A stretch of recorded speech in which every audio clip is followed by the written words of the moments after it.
What's up, strongest men, women, and children from blocks all around the world? I am my block's strongest man, and today we're going to talk about Van Awesome. Ciao, homie.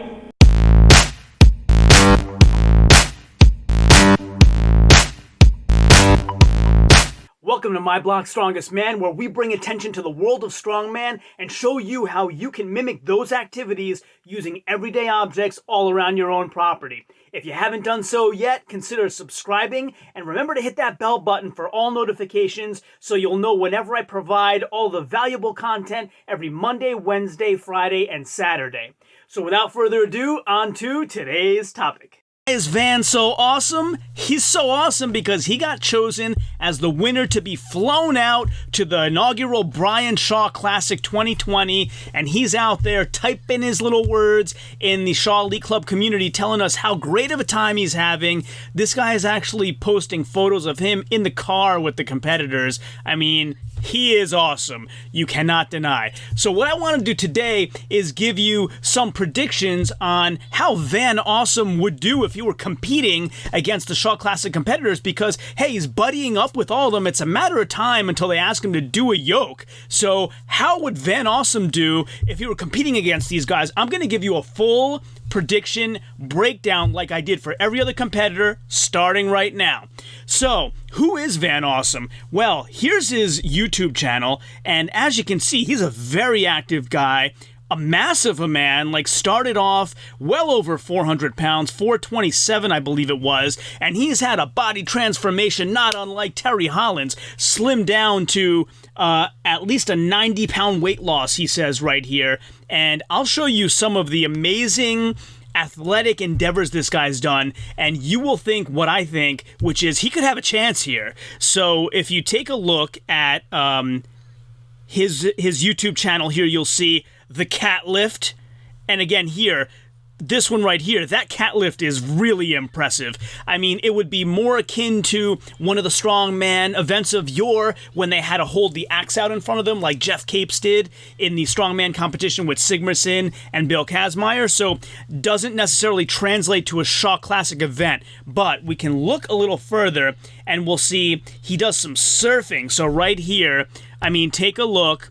Look at the incredible athletic acumen of this surfing endeavor right here, and you'll see when he gets really here. I mean, look at the powerful strokes, and then you'll see the press up. So I think that right there is going to translate amazingly well into the log press. I mean, that pressing power was unbelievable. So if we go back to see what his other videos are, we can get some additional evidence before I go over into the actual predictions. So we look right here, and by the way, like let's have a look at one of his more recent videos, and you can see this guy is tall. Like here, there you go. So he's doing a GoPro review here, but look at the size of him. I mean, if he says he was in the 400s and was still in the low 300s, I mean, look at him there. He looks like Andre the Giant compared to these other guys. So if he's still in the low 300s, and he looks slim and athletic here to me, so I gotta say he's gotta be, let's take a guess. Look at him there. Look how much bigger he is than his co-worker or friend there. I'm gonna say he's looking at least 7'2" there. So I'm gonna say he's the tallest of all competitors, so we'll take that into consideration. So let's jump over to the actual predictions now that we've seen some evidence.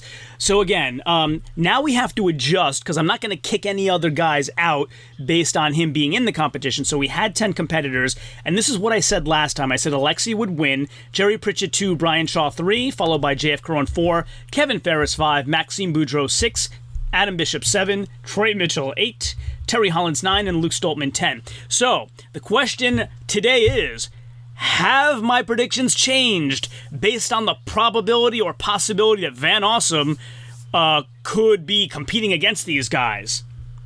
Yes, it has. So if we look at the log press, I mean, we saw some amazing stuff out of him, and I'm going to give Van Awesome 9 points, so that would be third place here. I still think Jerry's going to outpower him in the max log press, and Then I have at the second highest weight in the max log, I have Van tying with Maxime and with Luke Stoltman. So I think they're going to come in right below Jerry Pritchett on that max log press because, I mean, you saw that surfboard press that I saw, right? Like, I'm not imagining things here. So that's the log. The super yoke, unfortunately, is, I think, where Van falls flat. I just don't see any evidence here. If we go take a look back at his YouTube channel, I just can't find any evidence that he would be any good at a yoke. I don't see him with anything on his back. You know, the wine lift is really impressive as well, but again, that would be like holding the axe out in front of you kind of thing. It might be showing off some grip strength though, so we can talk about that when we get to the farmers discussion. But again, I don't see anything here in terms of yoke power, so we can't really give him anything better than last place on the yoke. Sorry, Van. I love you, but I just can't on the yoke. Farmers, though. So again, adjusting up to an 11-point scale because we now have an extra competitor. I still have Alexi winning the Farmers based on what he did most recently in World's Strongest Man. Kevin Ferris, renowned for his grip strength, will still come in second. Jerry Pritchett will come in third. If you've watched his Instagram, you'll agree with me. And then I have Maxime coming in right behind him at fourth and with 8 points. And I think all of you know those are kind of transposable for me there. Instagram prep was equally impressive between the two guys. And then I have Van Awesome coming in right after that. I mean, you saw that wine glass grip strength, the cat hold. Like, the guy is big. He has, as Eddie Hall would call it, levers, right? And I just think the large strides of a 7'2" man. So I just think that the long strides of a 7'2" man would be really an attribute in the farmer's walk. So I'm going to give him 7 points there. And then he'll end up beating out slightly Terry Hollins and then JF Carone and then Brian Shaw and then Adam Bishop and then Luke Stoltman and then Trey Mitchell in that event. So moving on to the deadlift. Again, we didn't see any particular deadlift videos here, but again, that I gotta keep going back to that cat video because that cat lift is really impressive. Like, it's just, and you know, you gotta give the guy points for being handsome too. Like, he's more handsome than a lot of these other guys, so like that's gotta bump him up, right? I mean, I think so. Do you agree? But so going to the deadlift, I still have Alexi winning because he did something otherworldly at World's Strongest Man. And then, of course, not everyone is going to do a different weight of deadlift. Like, you're not going to have 11 different weights in the deadlift, so you have to end up with some ties at certain weights. So I think Alexi is going to win it. And then I have JF Carone, Jerry Pritchett, and Adam Bishop tying at the second highest weight still, like I did before. And then I have Van Awesome with 6 points, Trey Mitchell, and Terry Hollins. I think the three of them will do the same max deadlift. Again, Van's like long levers are going to be a huge advantage, like they've been for Thor, for example, or the proportions really is what Eddie Hall talks about. Not that you have to be so tall, but your arms have to be long for your height, like he said that Alexi is. So I think Van's got those same attributes. Really tall guy, super long arms. And the other thing, too, is if you go back, I mean, right here, look at the size of that bicep. It's unbelievably huge. And so, like, the grip strength's going to be there. I think he's going to do really well on the deadlift, so I'm going to tie him for 6 there, and he will beat out guys like Maxime, Brian Shaw, of course, Kevin Ferris, Luke Stoltman, and those guys. Moving on to the circus dumbbell lift. So I have Brian Shaw still winning this event. Now it will be 11 points because we have 11 competitors. And so then I have Alexei Novikov, Jerry Pritchett tying at the second most reps there. And then I have Van Awesome and Maxime Boudreau tying at the third most number of reps there. Again, the long levers. Like, he's built height-wise even taller than Brian Shaw, and Brian is the best circus dumbbell lifter there is. So I really think Van has a great chance to do really well here. He's not as seasoned as Shaw is, so he's not going to beat him, but he's going to do really high on the points here as well. And then we move on to Atlas Stones, where Brian, again, is going to win this event. He's the second best Atlas stone lifter in the world right now after Tom Stoltman, and for many years he was the first best in the world. Van's going to come in second on the Atlas stones. The big long arms to wrap around those stones, the levers in the legs to be able to kind of reverse squat it back up, right? I think he's going to come in second with 10 points. Then I have JF with 9. I have Trey Mitchell with 8. And the rest remain the same as I had before. Alexi with 7 points. Terry Hollins with 6. Luke Stoltman with 5. 4 points for Jerry Pritchett. 3 for Maxime Boudreau. 2 for Adam Bishop.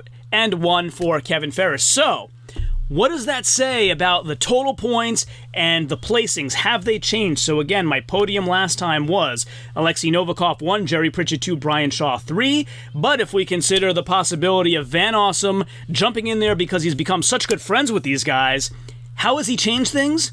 I got him on the podium. I got him number 3. So he can't win. He doesn't have the experience to win, but I got him knocking Brian Shaw off the podium. So Alexei Novikov will still win number 1 with 54.5 points this time. Jerry Pritchett, number 2 with 51.5, so now only 3 points behind Alexei. And I have Van Awesome coming in at 40.5 points, so considerably behind Jerry Pritchett, but enough to get him 3rd place. And then Brian Shaw, again, gets knocked down to 4th place with 38 points, followed by JF Caron 5, Maxime Boudreau 6, Kevin Ferris 7, Adam Bishop 8, Trey Mitchell 9, Terry Hollins 10, and Luke Stoltman 11. So that's how I have it. That's how I think Van Awesome would do. Definitely go check out his YouTube channel. It's as awesome as the name says it is. He's a great, friendly guy, and you'll really love his videos and his story. And of course, disclaimer, all of this was tomfoolery, and he's not actually competing, and all in good fun. And I hope you guys got the joke, and I hope you guys enjoyed the level of detailed analysis that I would normally give to any other prediction video if it were real. Thanks again for joining my blog, Strongest Man. Join me again next time.